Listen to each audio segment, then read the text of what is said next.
All right, so are you ready to travel back in time?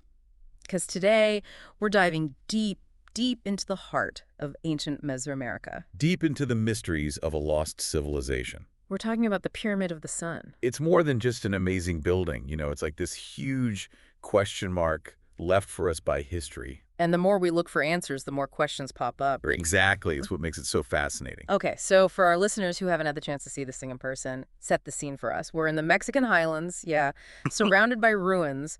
What's it like to stand in the shadow of this thing? It's humbling, to be honest. Just imagine a pyramid so big, it makes almost everything around it look tiny. We're talking how big here? 225 meters wide, that's like Right. 2.5 football fields side by side. Whoa, okay, that's big. And 75 meters tall, which means it's even taller than the Leaning Tower of Pisa. No, that's a visual. So this is, what, the third largest pyramid in the entire world? That's right. It really shows you how ambitious and clever the people who built it were. The Teotihuacanos, right?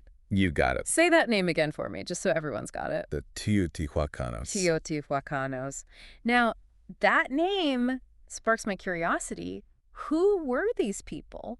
What do we know about them? Well, that's part of the mystery. They didn't leave any written records that we've been able to understand anyway. So we're working with a bit of a blank slate here. Pretty much. Yeah. Even the name Pyramid of the Sun, that came later. The Aztecs gave it that name when they saw it, centuries after the Teotihuacanos were gone. So we don't even know the original name they had for it. Nope. Lost to history. That's incredible. It's like finding this amazing painting with no signature. You could say that again? But I guess that mystery just adds to the intrigue. Now, I was reading about how this pyramid was built, and this absolutely blew my mind. They didn't just build it all at once, did they? There were two major phases of construction. You did your homework. You're right, it wasn't a one-and-done situation. The first phase itself was a massive undertaking. It was already huge. Oh yeah, close to the size we see now. But then, for whatever reason, they decided to go even bigger. They added an altar to the top. Which sadly isn't there anymore. Right, time has a way of doing that. But here's the real kicker. They covered the whole pyramid, the entire thing, in these bright, colorful murals. Hold on, back up a bit. Murals. Like artwork. On a pyramid. You better believe it. This wasn't just a monument, it was a giant piece of art. What did those murals show? Do we have any idea? The colors have faded over time, but we can still see some of the details. Like what? Archaeologists think they showed scenes from their mythology, how they understood the universe, maybe even their rulers or important ceremonies. So it was like a giant open-air art gallery as well as a pyramid.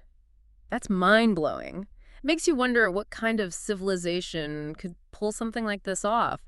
But it's not even the whole story, is it? There's something about the way the pyramid is aligned. You're on the right track. The Pyramid of the Sun wasn't just a monument or a canvas for their art.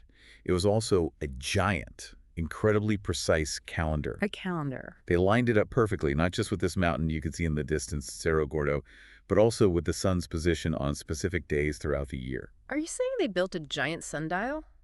In a way. Talk about thinking big.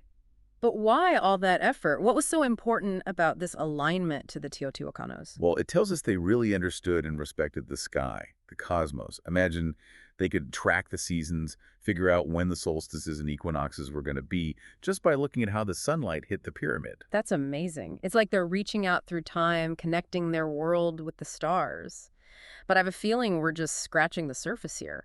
Because it turns out the real mysteries of the Pyramid of the Sun might not be up here in its towering height, but hidden below it. It's funny how we always look up at these incredible structures, but sometimes the most amazing things are hidden below. You're telling me. Underneath this massive pyramid, there's this whole network of tunnels, and get this, a mysterious cave. Okay, hold on. We're going underground now. I'm in. Tell me more about these tunnels. Who found them, and what's down there? So back in the 1950s, an archaeologist named René Millan, he started exploring these tunnels. What did you find? All kinds of stuff. Pottery pieces, what was left of fireplaces, even some objects that don't seem like they came from Teotihuacan at all. Wait, what do you mean? Objects from other cultures? Yeah. Things that seem like they came from completely different places, far from Teotihuacan. So what's the explanation? Were these tunnels some kind of ancient trade route? That's the million-dollar question, right? We're still trying to figure that out. Were they for trade, or did they have some kind of religious purpose, connecting the Teotihuacanos to other civilizations? It's like trying to put together a puzzle, but with pieces from different puzzles all mixed up. Wow, okay, so we've got layers of history here, each one more intriguing than the last. But you mentioned a cave, too. Right, so deep inside this network of tunnels, directly under the center of the pyramid, there's this cave. Okay, so what's the big deal about a cave? Well, at first they thought it was just a natural lava tube, formed by volcanoes a long time ago. But get this, new research suggests it might not be natural at all. You're kidding. Are you saying the Teotihuacanos carved it out themselves? That's what it looks like. And the location, right under the heart of the pyramid, it has to mean something, right? Some people even think it might have been a royal tomb. A royal tomb. Under the Pyramid of the Sun, now that would be a discovery. Any clues about who might be buried there? We haven't found an actual tomb yet, but there's definitely something going on with rituals, both inside the pyramid and in those tunnels. Archaeologists have found obsidian arrowheads, little human figurines, placed very deliberately within the structure. So, kind of like offerings they found in ancient Egyptian tombs. Exactly. And here's the interesting part. They found similar objects at other important spots in Teotihuacan, the Pyramid of the Moon, the Pyramid of the Feathered Serpent. It makes you think they had this whole system of beliefs and rituals that connected the entire city. It's like we're putting together this puzzle, but instead of a picture, we're uncovering this whole belief system, rituals, connections to the stars. It's amazing, but I have to admit, it's a little creepy too, right? It definitely makes you think. We're talking about a civilization that clearly knew a lot about building, about astronomy, about art, but they also did things that, well, let's just say we might find a little disturbing today. Yeah, it's kind of like looking into a funhouse mirror, isn't it? A reflection of ourselves, but distorted, unfamiliar. It's both fascinating and a bit unsettling. But hey, that's why we love exploring the past, right? Speaking of fascinating, we stumbled upon something else during our research, something called the Teotihuacan Ocelot. What can you tell us about that? Oh, the Teotihuacan ocelot, that's a real treasure. A beautiful example of Tiwacamanos' skill as artists. Picture this, a lifelike ocelot carved out of green stone. Wait, hold on, an ocelot, like the wildcat. That's the one. Okay, now you've really got my attention. This thing is made of greenstone. Where was it found? Near the pyramid, actually. Someone stumbled upon it back in the late 1800s. Wow. So where is it now? Hopefully not still buried in some archaeologist's basement. It's in the British Museum. Really? All the way in England. Yep, a little piece of ancient Mexico, thousands of miles away. It really makes you realize how connected history is when you think about it. This little ocelot, it saw this whole civilization rise and fall, and now it's bridging the gap between continents and centuries.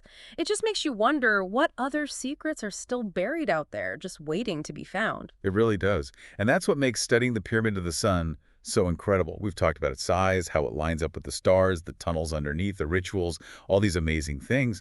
But in the end, the Teotihuacanos, who they were, what they believed, why they disappeared, it's still a mystery. So where does that leave us? What have we learned from this deep dive into the Pyramid of the Sun? I think it reminds us that we don't have all the answers. We can look at the evidence, make theories, but some things might always remain a mystery. And that's okay. It keeps things interesting, right? Exactly. It's like this giant puzzle, and we're still putting the pieces together. And who knows what we'll discover next. That's the beauty of history, isn't it? There's always something more to learn. Well, that wraps up another deep dive into the past. A huge thank you to our expert for joining us today and sharing their incredible knowledge. It was my pleasure. Thanks for having me. And to our listeners, thanks for coming along on this journey. Be sure to join us next time when we'll be diving into another fascinating chapter of history. Until then, keep exploring.